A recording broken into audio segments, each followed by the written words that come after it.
Welcome.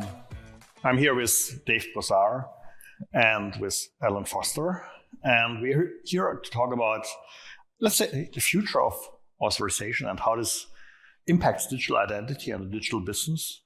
And the term they will use is AuthZEN. So be curious, stay tuned.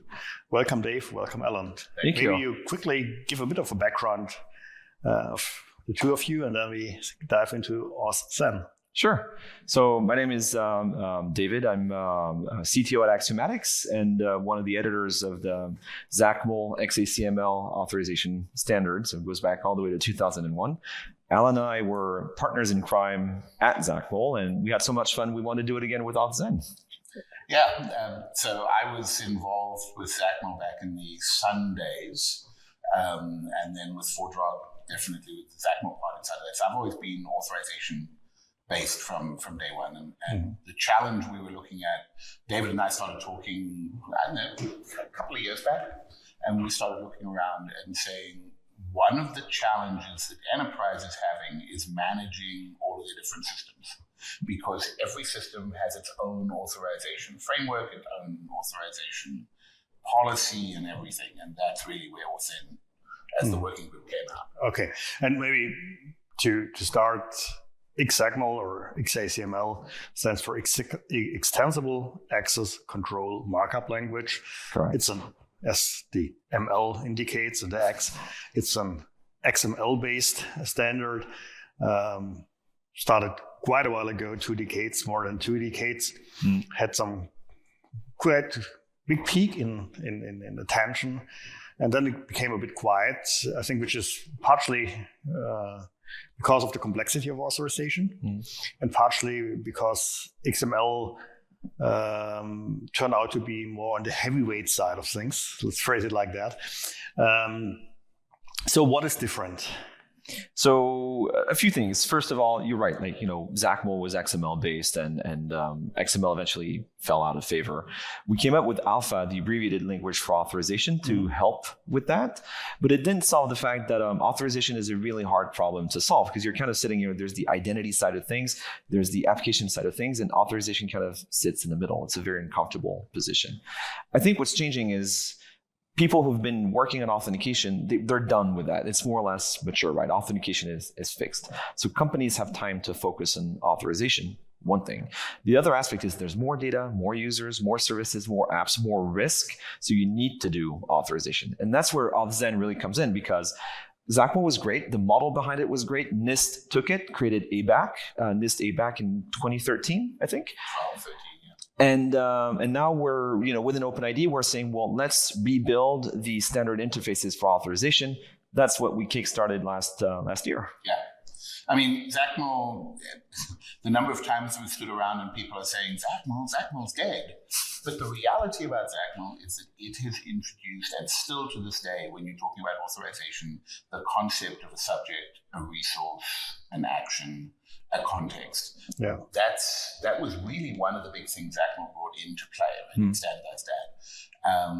Okay, maybe now we should be using JSON instead of XML, but ultimately the question, and the one thing I want to add on to what David said, is that the additional thing that's made it a lot more complex is outsourcing of a lot of apps into SaaS apps and cloud apps, which means that the enterprise no longer has control over how it works. They're just buying it as a service. And so that makes it, again, inherently more complex. And you still need to manage authorizations. That, I think, doesn't go away. And what I currently observe, and it's interesting to see when I talk with a lot of people, as analysts tend to do, there are a lot more talks right now about authorization, about policy-based access control, whichever term you want to use. And one of I think the fears which are starting to grow is that we see a lot of sort of grassroots authorization approaches. So getting authorization out of applications in the development of applications like we have with OPA. We see things happening on the big cloud platforms with different types of initiatives. And so the fear is a bit of ending up with, let's say, policy islands at the end of the day, where you have relatively isolated solutions, and then you need to bring these things together. So is this something where AuthZEN then will help to get a better grip on that? It will a little bit, but there's other initiatives too that will help. So first of all, the fact that you land with policy islands, and it sounds scary, but it's actually good news because it means we're all thinking in terms of policy. So it's the first good step. Yeah. It also means that the architecture is fundamentally the same, the PEP, the PDP. So that's a great start. Right?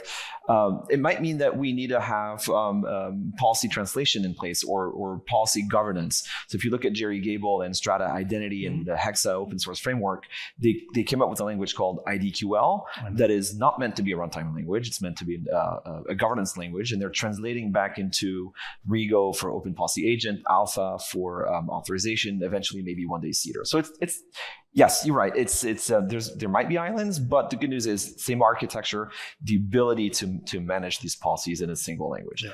That being said, it's not what AuthZEN is doing, because at the moment. So what is it doing?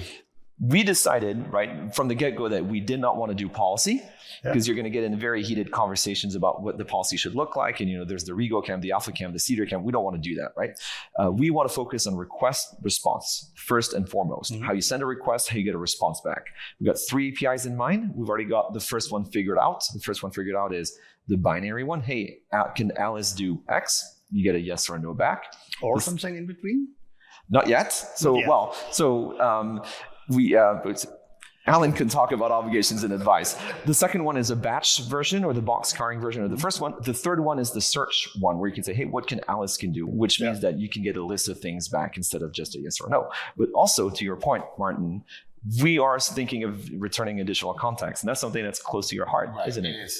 And there's multiple layers, right? It's not that we don't want to do policy, but that's a really big problem. And we'll get there. One of the things that we looked at was looking at the basic request response. Any authorization thing that needs to be done, that's what you have to do. You've got to make a decision. Okay. If we can make that, and most of us do it sort of the same way, and if we can make that standardized, it means that the developer doesn't have to make a decision about their decision point while they're working on their app. They can change it on the fly and use wherever they're going. Returning context, I think it's very important because at the point of enforcement, there is a lot of context that we can make decisions about. The famous one is step-up authentication. We want to be able to send that back to say, by the way, if you did a step-up, we could give you a different answer. Okay. So basically, you're doing it bottom-up, while IDQL is more top-down. Yep. I'm not very scared about policies, because you already said it. Policies always have the same structure: subject, action, object, constraint, or context, however you phrase it. But real-world policies look the same, like authorization policies, like authentication policies, like firewall policies, etc.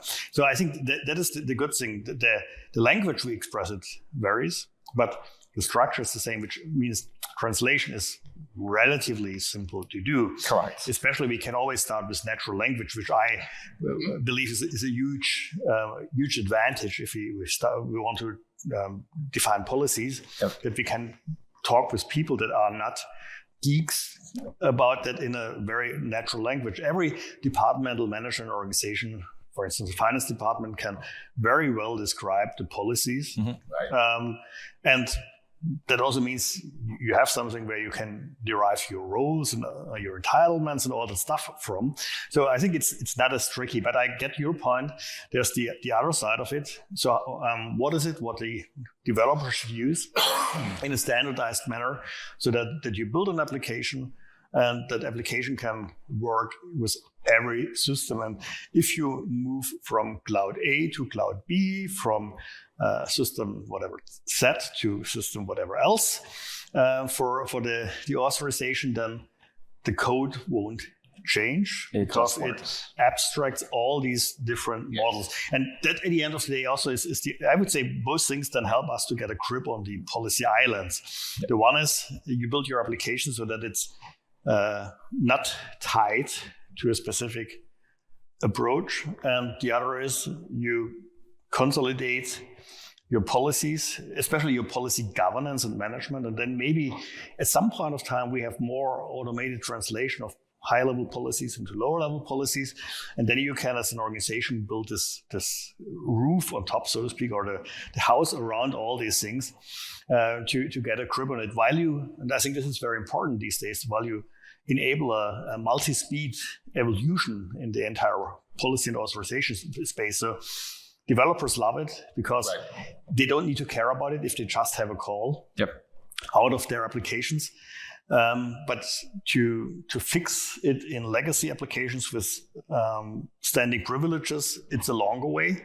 So we will have multi-speed, but hopefully then at some time one framework on top. So what you're saying basically is you build a 3 API standard.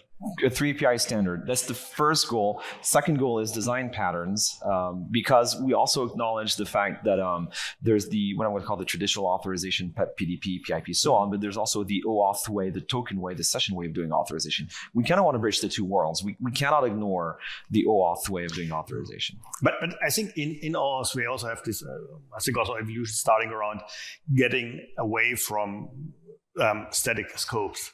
Correct. Which I think is very important. I remember having started, I think, Allan, you also were part of that, having started some conversation about this a couple of years ago already, where I said, I really would love to see dynamic scopes in OAuth, which then are derived, and that would be the question, what can someone do, which also are derived from the setup of the application, because this has the huge advantage that not the developer or someone who's not really responsible for the part of access control defines scopes, but that you leave it to the people who are really at the end of the day relevant for that.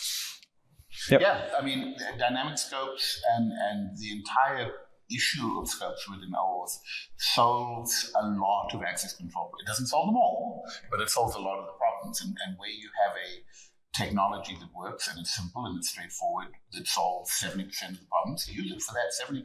You know, it makes perfect sense. Most cases are happy with static scopes. In the cases that doesn't work, then we've got, dynamic scopes and adding that in. Maybe it's that in most cases we learn to be happy with static scopes, but would be even happier if we would have dynamic scopes. That might also be the case. So, but I think this gives me and hopefully everyone listening to this an idea of what AuthZEN is, where it's heading. And so first, one question more to you. Do you need further supporters? If so, yes, absolutely. To go back to your previous point where you're saying, it's two approaches, right? From bottom up, from the developer point of view, and top down from the policy governance point of view. So going at the bottom, we're asking, all of these SaaS builders, the COTS builders, look at AuthZEN and start thinking about externalized authorization. Start building the hooks so that you can take a Workday, a Salesforce, plug it into an AuthZEN product. And then the call to action to end consumers and customers, much like you required your products to do OAuth and SAML, request the same thing with AuthZEN, right? You should not have to re-implement your authorization configuration in different ways in different SaaS frameworks. It should be AuthZEN. Okay. Dave and Allan, thank you very much for all the information provided. It helped me understanding what you're doing currently. Thank you for everyone listening in to this talk. Pleasure having you here. Thank you. Thanks, Martin. Pleasure. That's fine.